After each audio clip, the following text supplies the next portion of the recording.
Bonjour, c'est la 41e revue de la semaine et il y a un petit détail très important qui a changé sur moi.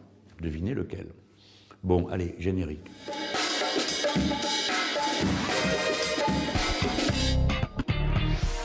Je vais commencer par vous parler de ce qui se passe en Catalogne. Je ne vais pas dire que c'est une question simple. Quand dans un État où il y a des autonomies extrêmement amples, un gouvernement autonome décide de prendre l'initiative de convoquer un référendum sur l'indépendance, c'est pas une démarche évidente à accepter parce qu'il y a une règle du jeu. Et la règle du jeu ne prévoit pas que ce type de référendum soit organisé. Par conséquent, ce que je vais dire n'a pas valeur ni d'approbation, ni bien sûr de condamnation de ce qui s'est passé, des décisions qui ont été prises par la Généralité de Catalogne. Mais nous, les Français, nous sommes directement concernés, parce que ça se passe à notre frontière. Et quand on parle d'Espagne, les Français savent qu'ils peuvent leur en cuire de ne pas se préoccuper de ce qui s'y passe. Et de considérer que tout ça étant de l'autre côté des Pyrénées, ben, ma foi, qu'ils fassent comme ils le sentent. Non. La non-intervention, par exemple, aux côtés du gouvernement républicain espagnol au moment du coup d'État du général Franco, ça nous a coûté très cher par la suite. C'est une erreur historique majeure qui a été commise à ce moment-là par le gouvernement du Front populaire. Il fallait aider le gouvernement républicain. Là, évidemment, ce n'est pas du tout les mêmes condiments.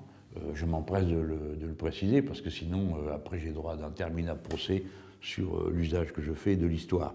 L'histoire nous fournit des matériaux pour réfléchir. Et elle nous aide à essayer d'éviter la répétition d'erreurs. Il y a une erreur à ne pas commettre, c'est de considérer que ce n'est pas nos affaires et qu'on ne s'en mêle pas. Voilà, c'est déjà, donc on doit s'en mêler. De quelle manière? Voilà la question qui est posée, parce que nous sommes voisins de l'Espagne, nous ne sommes pas partie prenante de l'Espagne. Mais la vérité est quand même là. Le gouvernement de Mariano Rajoy, qui est un gouvernement de droite, qui ne doit son existence qu'à l'abstention du Parti socialiste ouvrier espagnol, le PS, c'est uniquement à cause de ça qu'il y a un gouvernement Rajoy. C'est un gouvernement qui croule sous les affaires de corruption, sacs de nœuds de toutes sortes, bon, et qui a laissé l'affaire catalane rouler jusqu'au point de l'irréversible, et à la fin, utiliser une méthode d'une dureté et d'une violence qui a impressionné tout le monde. On peut dire qu'il a aggravé la situation avec ce type de méthode. Alors, bon, on a ça devant nous.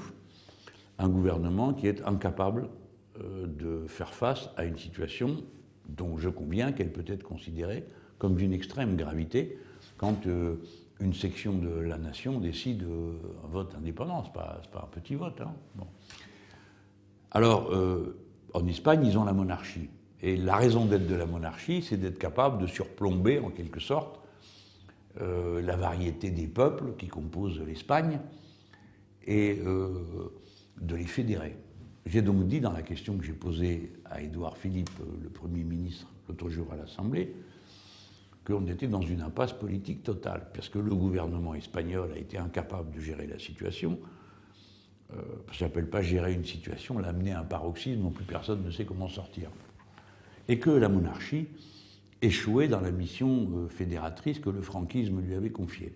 Je crois que tous les bancs de cette Assemblée sont saisis par l'impasse politique qui vient de s'installer. La monarchie semble incapable d'assumer la fonction fédératrice que le franquisme lui avait confiée. Alors, comme d'habitude, c'est systématique, au lieu de répondre à la question posée, qui était « je propose que la France fasse une médiation », on a eu droit à un discours très émouvant où il nous a expliqué qu'il avait 10 ans quand le roi, le précédent, Jean-Charles, était intervenu pour arrêter le coup d'État du lieutenant-colonel Tejero, qui avait pris en otage toute l'Assemblée. J'avais, Monsieur le Président Mélenchon, 10 ans en 1981, au mois de février, lorsque la nation espagnol a connu une tentative de coup d'État. J'étais un petit garçon, à 10 ans. Mais je me souviens parfaitement, monsieur, et je pense que vous aussi, monsieur le député, vous vous en souvenez, de l'attitude exemplaire de la monarchie espagnole que vous venez d'évoquer dans le retour à l'ordre démocratique, dans la garantie d'un retour justement à cet ordre démocratique. Et je pense que tous les républicains que nous sommes ont eu, en février 1981, et ont encore en mémoire l'attitude exceptionnelle du roi Juan Carlos. Alors, donc, comme il avait 10 ans, on est censé trouver ça émouvant, et deuxièmement, comme le roi est intervenu, on est censé trouver ça, en quelque sorte, comme une validation de la monarchie. Bon, mais c'est curieux, hein, parce que nous, on est Français, les Bourbons, c'est pas notre truc, en principe. Mais bon, à M. Édouard Philippe, si, c'est ça qu'il a ressenti, le besoin de me répondre ça. À savoir, le roi Juan Carlos a fait... C'est pas le sujet. Le sujet, c'est maintenant. Pas de peau pour lui. Le soir même, Philippe Bourbon intervenait, et au lieu de fédérer, il est allé, à appuyer le gouvernement Rajoy, à mettre en cause la déloyauté inadmissible, dit-il, des Catalans, et à avoir non pas un discours qui permet de sortir de l'impasse, mais un discours qui aggrave l'impasse institutionnelle. Par conséquent,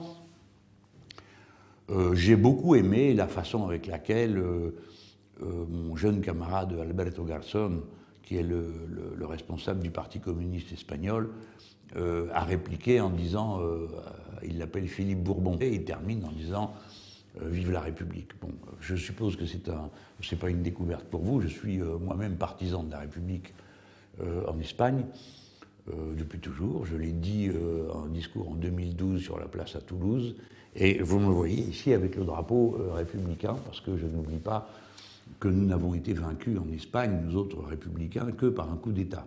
D'accord ? Et ce n'est pas les Espagnols ni les républicains espagnols qui ont remis en place un Bourbon, c'est le général Franco. Bon. Alors, dans cette situation, qu'est-ce qu'on peut faire ? On s'en mêle. Et on doit, à mon avis, proposer une médiation, puisqu'apparemment, personne n'est capable de le faire.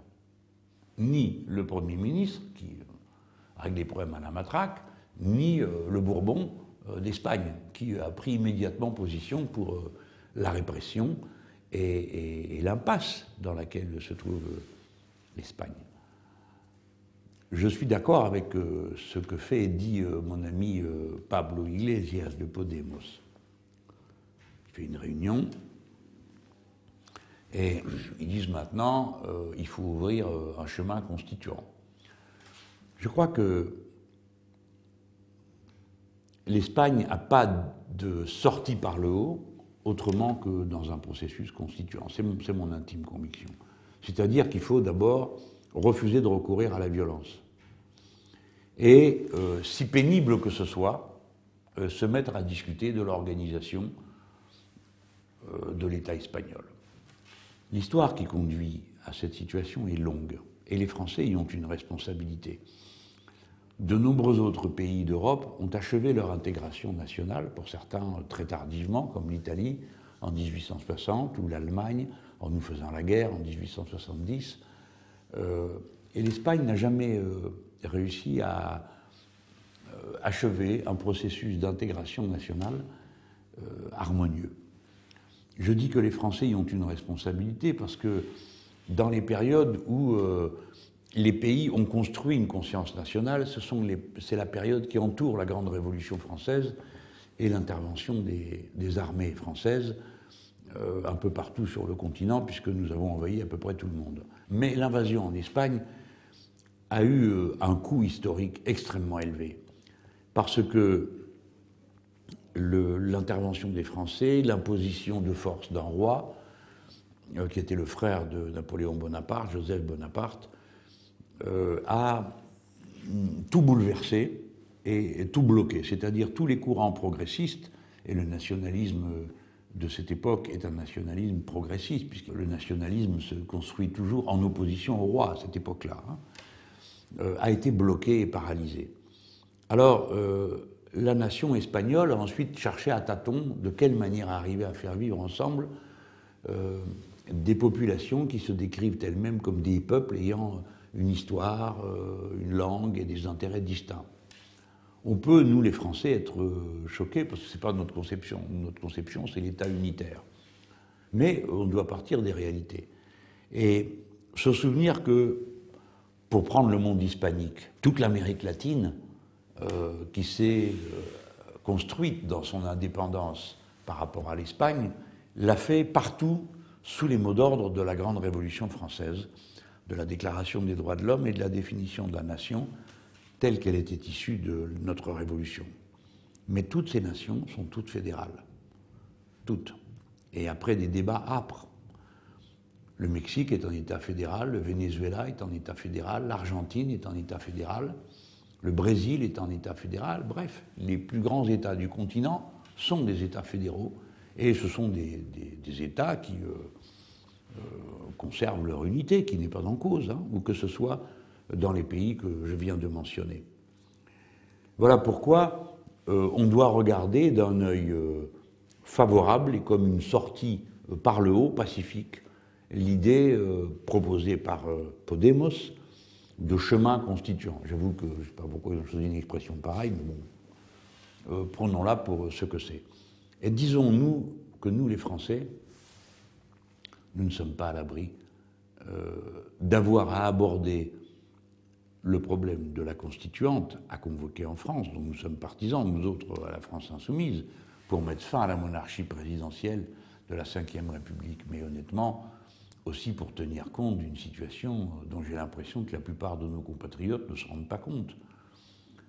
Le statut actuel de la Polynésie française en fait davantage un État associé qu'un département ou un territoire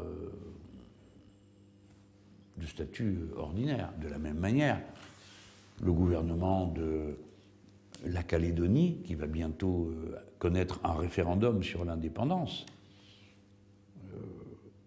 c'est un statut singulier et à part. Au demeurant, on pourrait imaginer que dans l'avenir, si la Calédonie choisissait de devenir indépendante, elle soit un État associé ou fédéré avec la République française.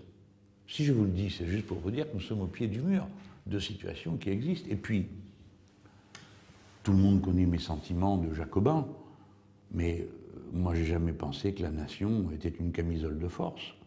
La nation, c'est par définition un acte libre d'appartenance. Le problème se pose aussi en Corse. Vous ne pouvez pas passer à côté de ça. Sur 4 députés qu'a élu la Corse, 3 sont autonomistes. Alors, on ne peut pas répondre à une situation comme celle-là en se disant il n'y a qu'à attendre, ça finira par leur passer, parce que ça ne va pas leur passer. Et donc, il faut, là aussi, imaginer. Je voudrais quand même, pour terminer sur ce sujet, vous montrer que ça vaut la peine d'écouter ce que raconte la France insoumise. Pendant la campagne présidentielle, j'avais évoqué la question d'une conférence de la sécurité sur les frontières en Europe. J'avais même proposé le cadre, celui qui existe déjà,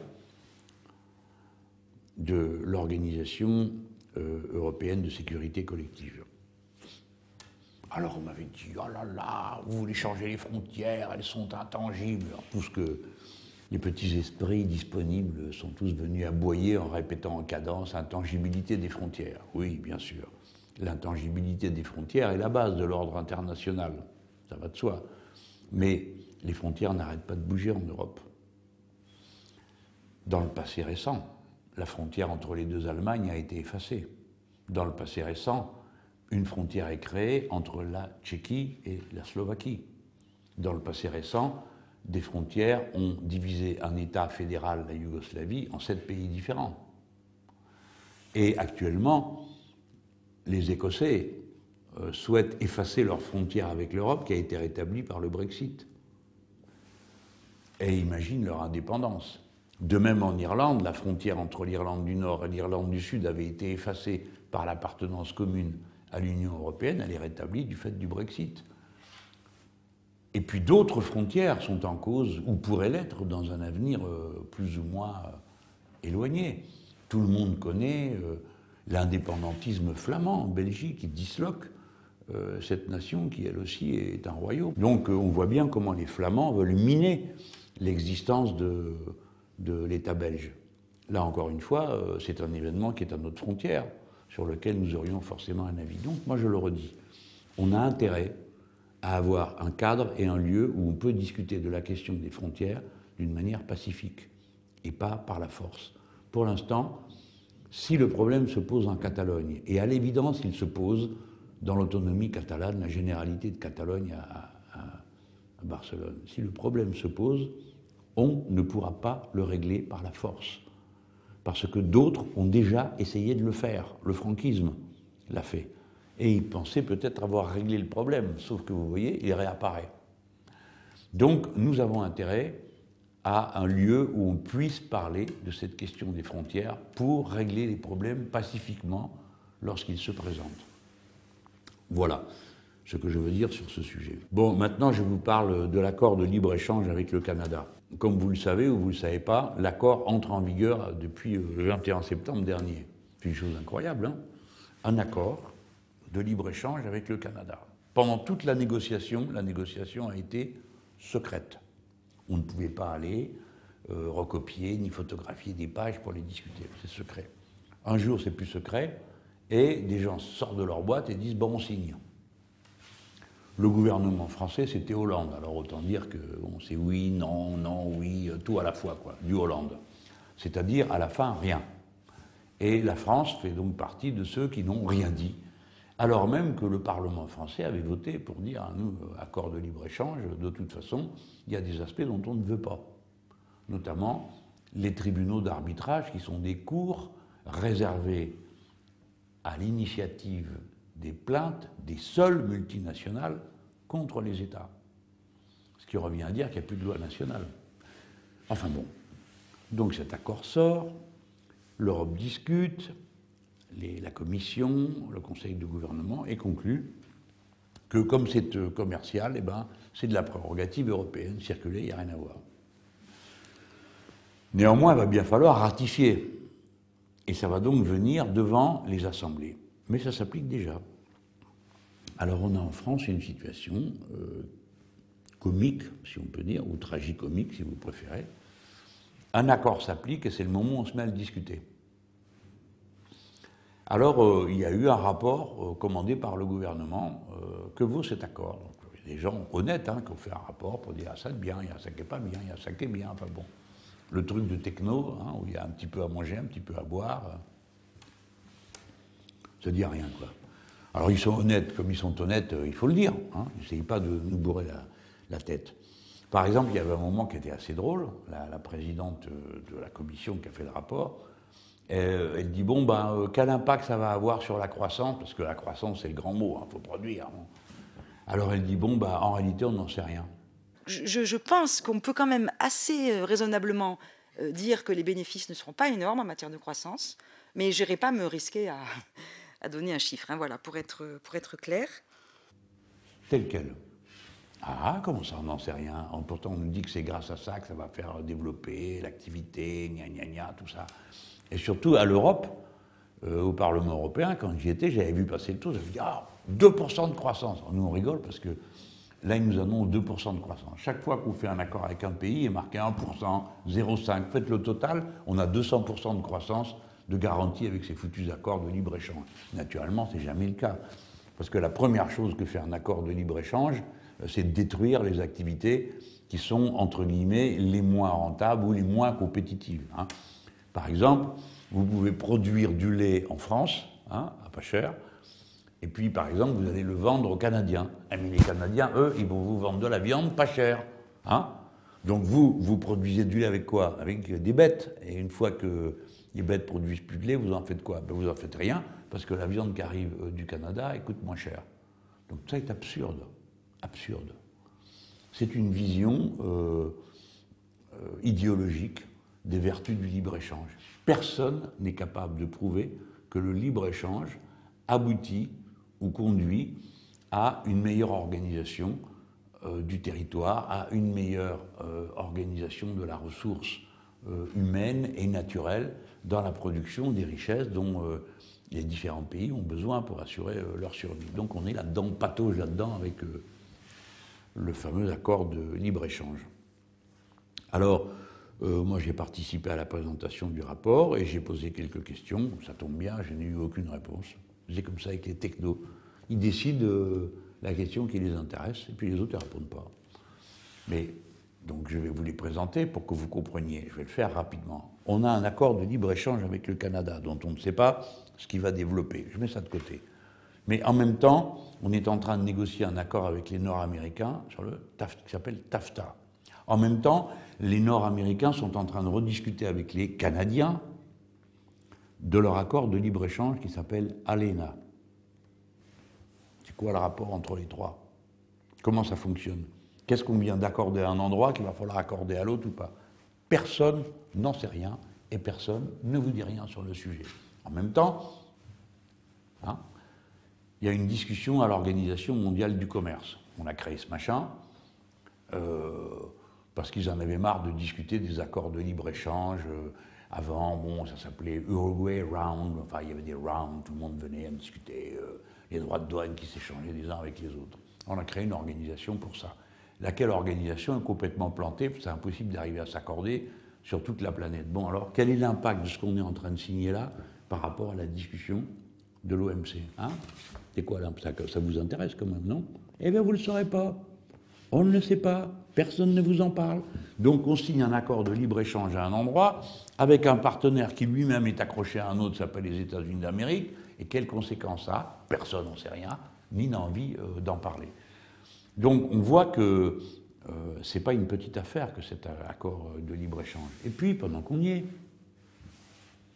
puisqu'on a un accord de libre-échange avec le Canada, et que dedans, il y a écrit qu'il y a des tribunaux d'arbitrage, c'est-à-dire, déjà, vous apprenez une chose. L'autre jour, quand j'ai posé la question à la télévision à M. Édouard Philippe, il a dit non, non, il n'y en a pas. Vous l'avez vu comme moi, non? J'invente pas. Il a dit non, non, non, il n'y en a pas. Ben si, il y en a. J'ai d'abord demandé à cette dame, là, qui faisait son rapport, à vous confirmer qu'il y en a. Elle ne m'a pas répondu, mais comme on en parlait, c'est donc qu'il y en a. Vous vous rendez compte, les gens? Je suis un opposant et président d'un groupe d'opposition à l'Assemblée nationale. J'interroge le Premier ministre de mon pays, pas d'un pays voisin, de mon pays. Et je lui dis, il y a un problème avec les tribunaux d'arbitrage. Et le gars me répond, non, non, il n'y a pas de tribunaux d'arbitrage. Alors qu'il y en a. Bon, évidemment, j'imagine que la presse impertinente, hein, c'est naturellement immédiatement emparé du sujet. C'est quand même pas banal de voir une chose pareille, non? Un Premier ministre qui ne sait pas ce qu'il y a dans un accord qui pourtant s'applique à son propre pays. C'est intéressant. Bon, pendant qu'il y est, pourrait se renseigner aussi, quel rapport il y a entre cet accord de libre-échange qui contient et la négociation qui a lieu aujourd'hui dans le cadre de l'ONU pour obliger les multinationales à passer par un cadre juridique commun concernant les droits environnementaux et sociaux. Alors, nous les Français, on est à l'ONU. On a voté le mandat. On est un des rares pays qui est resté à la table de la discussion de ce mandat. Les Nord-Américains sont partis et leurs larbins européens sont sortis en même temps, c'est eux qui portent les cartables, donc il faut bien qu'ils sortent. Mais les Français, ils restent. Alors, quel est le rapport entre tout ça? Eh bien, personne ne le saura. Voilà. Je vous raconte tout ça pour que vous sachiez qu'un accord de libre-échange s'applique avec le Canada, que dorénavant, vous aurez le bonheur de pouvoir manger du comté du Canada, du 5% du Canada. Peut-être que vous pourrez boire aussi du Chablis du Canada, et ainsi de suite. Et que de tout ça, naturellement, vous serez informé quand vous arriverez devant vos rayons. Et par exemple, quand vous prendrez de la viande, eh bien, ça sera de la viande du bétail élevé aux hormones. Ça coûtera moins cher. Donc, si vous n'avez pas beaucoup d'argent, si vous avez, ce qui est votre cas, la plupart d'entre vous, hein, vous avez des petits budgets, eh bien, entre 2 pièces de viande, vous achèterez celle qui vous paraîtra le moins cher. Et ça tombe bien, pourquoi je vous parle de viande? Parce que les Canadiens, eux, de leur viande, ne savent pas quoi faire. Donc ils font de la viande hachée. Tout dans la machine, viande hachée. Parce que là-bas, c'est ça qu'ils mangent. Et en France, non, c'est pas ça qu'on mange. On mange plutôt des bons morceaux. Et justement, les bons morceaux, les Canadiens, ils ne savent pas quoi en faire. Donc qu'est-ce qu'ils vont en faire? Le vendre en France. Il va venir en compétition avec, d'une part, la viande des bêtes qui sont trop vieilles et qu'on tue, hein, et puis avec la viande de qualité, parce que ça existe la viande de qualité. Et ça va venir en compétition. Sauf que la leur, elle va coûter 1, moins cher, mais 2, il y aura des hormones. Bon appétit les gens. Vive les accords de libre-échange, vous voyez comme ça va vous changer la vie. Alors, je termine là-dessus. Pourquoi est-ce qu'on fait des accords de libre-échange? Pourquoi faire? Qu'est-ce que ça change dans notre vie? Qu'est-ce que ça améliore? Personne n'en sait rien. On ne sait pas. Mais c'est bien, c'est la liberté du commerce. Ils ne savent plus eux-mêmes à quoi ça sert. Sauf qu'ils disent « Ah oui, mais pour l'écologie, c'est pas bon. » C'est pas bon notamment parce que ça va augmenter le commerce mondial, la circulation des marchandises, et tout ça n'est pas bon du tout. Alors, il y avait des gens qui disaient « Ah oui, et puis c'est pas bon non plus pour le pétrole. » Parce que justement, en France, on est en train de voter une loi qui dit « C'est fini, on ne fera plus de recherche d'hydrocarbures. » Ah, mais disent les gens, mais voilà, c'est que les Canadiens, eux, ils en ont à vendre du pétrole. Du pétrole, de gaz de schiste, parce que c'est ça qui sort là-bas. Donc, naturellement, ils vont nous vendre leur pétrole de gaz de schiste. Quelle a été la réponse à ça? On nous a dit, ah ben, de toute façon, c'est déjà le cas, il n'y a pas de droit de douane dessus. Alors, sur la question des rapports avec le climat, donc les schistes bitumineux, il faut savoir que les schistes bitumineux, le pétrole de schiste, c'est très important pour le Canada. Donc, c'est vrai qu'il y a une vraie question. On voit mal comment ils vont... Enfin, il y a un vrai problème, comment s'entendre avec eux là-dessus. Mais il faut aussi savoir que les droits de douane sur les pétroles bitumineux sont déjà égaux à 0. Et donc, que le CETA ne change rien de ce point de vue-là. Il n'augmente pas les droits de douane puisqu'ils sont déjà... Ils ne diminuent pas vu qu'ils sont déjà égaux à 0. Donc, voilà. Sur ce plan-là, ça ne change rien. Voilà. Comme c'est déjà pas bien, ben ça ne sera pas pire. Voilà. Alors qu'on devrait être arc-bouté, essayer de trouver des solutions sur un modèle économique écologiquement soutenable, ben pendant ce temps-là, ils vous détricotent le pull au vert avec une bonne conscience totale. Ils ne savent pas ce que ça va donner, ils ne savent pas comment ça s'articule avec le reste du droit international, ils ne savent pas à quoi ça sert, mais ça ne les dérange pas, ils le font quand même. Voilà. Par contre, nous, il y a ce qu'on sait. C'est qu'au plan macroéconomique, ça va faire perdre 400 000 emplois. En Europe et en France, je ne sais pas combien. Beaucoup. Il y a un gars qui a posé une question qui a dit, dites, qu'est-ce que ça va donner les niveaux d'échanges commerciaux dans l'agriculture? Réponse, ils ne savent pas. Ils ne savent rien en fait. Je vous le répète à plusieurs reprises pour que vous compreniez bien. C'est purement idéologique. Sauf que pour arriver à cet accord de libre-échange, vous avez à peine 10% des appellations d'origine contrôlée qui sont reconnues par l'accord. Donc sur tout le reste, la compétition va se déchaîner. Et la compétition, elle n'est pas entre le petit Canada et la grande Europe. Ce n'est pas ça le sujet. Le sujet, c'est sur certains segments d'activité, la compétition va être totale et destructrice pour l'Europe. Et on nous dit, bah, c'est gagnant-gagnant parce qu'il y a des aspects positifs et des aspects négatifs. Non, non, c'est perdant-perdant. Nous, on va perdre sur certains sujets. Et ce ne sera pas des pertes petites. Il ne faut pas simplement se dire, ah bah oui, bon, bah, il y aura moins de viande française. Ah bon? Et les paysans qui en vivent? Et les prairies dans lesquelles on met du bétail? Ça compte pas tout ça? Ça, c'est l'organisation du territoire. Comment ça s'évalue un coût comme ça? Quand vous avez des prairies qui sont abandonnées, quand vous avez des populations qui s'en vont parce qu'il n'y a plus de travail. Personne ne fait cette comptabilité-là, c'est la comptabilité du malheur. Donc, un accord de libre-échange, c'est toujours un accord perdant-perdant. Des deux côtés, tout le monde perd. Et personne ne gagne rien. Voilà. Bon, dernière chose. Les conditions de la lutte contre le pouvoir macronien et le coup d'État social ont changé du tout au tout ces temps derniers. D'abord parce que le front syndical s'est recomposé. Au début, le pouvoir croyait qu'il arriverait à isoler quelques syndicats et avoir tous les autres plutôt d'accord avec lui, et c'est l'inverse qui se produit.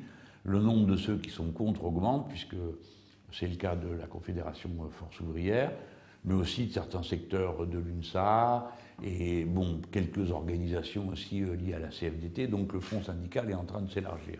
Nous, de notre côté, à la France Insoumise, on a pris contact avec tout le monde pour voir, comme vous le savez, s'il y a le moyen d'avoir, à l'initiative des syndicats, nous on est d'accord pour suivre, une grande manifestation centrale. Moi j'avais proposé les Champs-Élysées pour que ce soit spectaculaire, mais on peut aller ailleurs hein, si on veut. Hein. Mais en tout cas, pas baisser les bras. Alors je trouve que ça prend bonne figure, et notamment le 10 octobre, on a un appel pour la fonction publique, mais j'ai observé que cet appel des syndicats de la fonction publique est en train de s'élargir à d'autres corporations. Donc à vous autres qui me regardez, je donne rendez-vous le 10 octobre et je vous appelle à aider les syndicats. Alors si vous êtes retraité, eh bien, participez aux manifestations et aux marches ce jour-là, si vous êtes chômeur aussi, et pas seulement les salariés. Et enfin, un dernier mot sur le même sujet, c'est pour les jeunes. Il est temps pour vous de vous mettre en mouvement. J'ai fait un appel dans ce sens le 23 septembre, c'est pas moi de vous dire comment vous devez vous y prendre, mais oui, il faut que la jeunesse s'y mette, parce que c'est quand même elle qui va payer le plus cher dans cette histoire, hein. Parce que les premiers emplois sans contrat à durée indéterminée, c'est pour vous. Les baux précaires pour l'appartement pendant que vous êtes apprenti ou vous avez un contrat à durée déterminée, c'est pour vous, et ainsi de suite. Bon, je ne vais pas refaire ici toute la démonstration, mais je vous appelle, les jeunes, à faire quelque chose, à vous bouger, que vous soyez lycéen, si vous êtes majeur, en tout cas après 16 ans, ça vaut la peine que vous regardiez ça de près, hein, ou dans les facultés. Et si vous ne faites rien, vous préparez un monde pourri. Donc, des fois, on n'y peut rien, hein, c'est comme ça. Mais là, on y peut, à condition de se mobiliser. Si vous ne faites rien, ben, ça sera un peu dommage pour vous, hein. Ce n'est pas pour moi que ça sera le plus dommage, bien sûr, ni pour ceux de ma génération, vous le savez bien. C'est vous à qui on prépare un monde pourri. Allez, il faut se bouger un peu là. Bon, alors si cette vidéo vous a plu, quick, un petit pouce bleu, parce que comme ça nous fait monter dans les tendances. Et puis si ça vous a plu au point d'avoir envie de vous abonner, bah, ça fait plaisir, ça donne du courage à ceux qui font l'émission. Alors, moi, parce que quand même ça me prend un moment, je dois préparer ce que je vous dis, Antoine qui est derrière la caméra, et le nouvel arrivant, Emmanuel, qui lui est un ingénieur du son, et qui bénévolement nous retoque tout ça pour que ça soit meilleur à l'oreille. Bon, il s'appelle Emmanuel, mais c'est une coïncidence, hein. C'est pas Emmanuel Macron, c'est pas pour ça que je vous dis pas son nom, c'est parce que je vous dis juste son prénom. Voilà, petit pouce bleu et abonnement, merci, et à bientôt pour la 42e.